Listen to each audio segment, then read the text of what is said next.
Day 2 na pala ito ng pag-stay namin dito sa Lake Hulon. Ang sarap na din pala ng tulog ko dito at nakaka-relax naman talaga dahil sa panahon. Napakaganda talagang bumangon pag ganito ang makikita mo sa pagbukas mo pa lang ng tent. Yung ganito kaganda ang makikita mo sa paligid, di ba?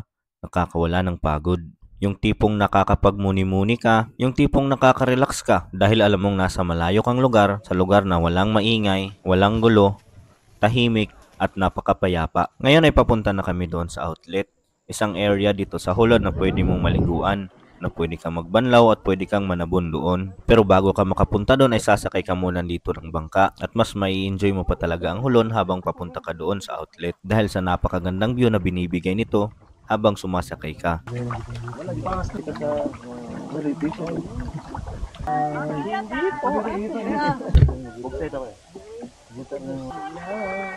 Nasa entrance na nga talaga kami ngayon ng outlet at kung inyong makikita ay napakaganda talaga ng view dito.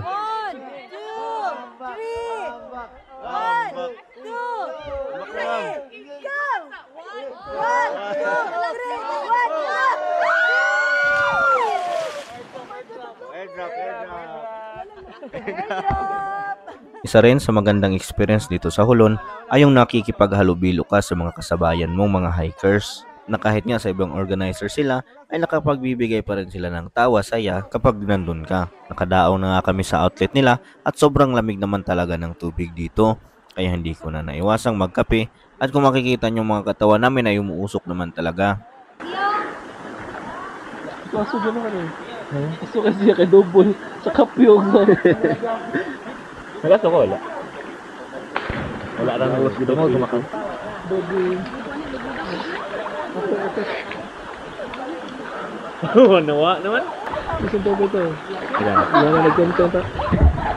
Pagkatapos namin kumuha ng video, magkape at maligo doon sa outlet, ay pabalik na kami agad doon sa aming campsite. Kasi nga mag-aalmusal na kami at pagkatapos namin kumain, ay magliligpit na kami ng mga gamit para masimulan na namin mag-hike pababa. Lumpia, lumpia. Lumpia. Lumpia po yan. Nag-prepare pagkaon nito sa Pagkababangan namin sa sinakyan naming bangka ay dumiretso na kami sa lamesa at nakahanda na nga talaga ang pagkain namin. Hindi na talaga kami lugi sa binayad namin sa aming organizer na si Higanting Lagan. Kaya kung magpapabook kayo sa Hulon ay sa kanya na kayo kumontak. Okay. Yes.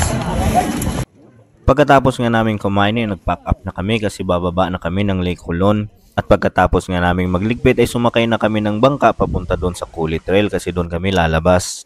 Mga 7 kilometers din na hike ang gagawin namin ngayon para maka-exit na kami ng Lake Hulon. Medyo okay din naman ang daanan dito kasi puro patagilid naman talaga. Pero okay lang yan na kahit patagilid yan kasi pagdating mo doon sa view deck nila ay puro palusong na. Dito na din pala kami sa view deck nila nag-standby, nagpahinga at nagpalipas ng oras. At sino din naman kasi ang ayaw tumambay dito at magpalipas ng oras kapag ganito kagandang view ang makikita mo. Yung kahit sobrang lakas na ng hingal mo, ay okay lang kasi nawawala naman ito ang pagod na nadarama mo sa paglalakad papunta dito. Kaya napakasulit naman talaga lahat ng pagod na aming ininda at hindi kami magsisisi at gusto pa naming balikan pa. I-flex ko na din naman ulit itong gamit kong sapatos, yung Camel na All-Terrain na napakamura na at napakakomportable pa. At kung pakapitan ng pag-uusapan ay napakakapit niya talaga kahit basa yung daan, kahit madulas yung bato, lalo na't maputik yung kalsada na dinadaanan mo.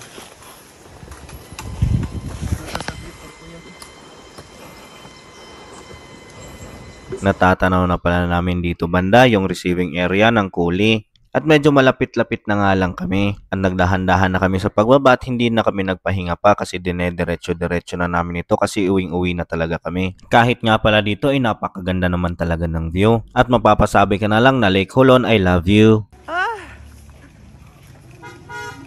Dito ay nakarating na nga kami sa receiving area ng Kuli at dito na kami sasakay ng motor pababa. Napakagandang experience nga naman dito yung pagsasakay naman talaga ng motor kasi para kang nag-motor cross so sobrang bilis nilang magpatakbo at medyo distansya din naman ang receiving area ng Kuli papunta ng Sala Cafe. At sulit na sulit naman talaga kami sa experience namin dito sa Lake Hulon kaya kung ako sa inyo, ano pang inaantay nyo? Mag-hiking na kayo.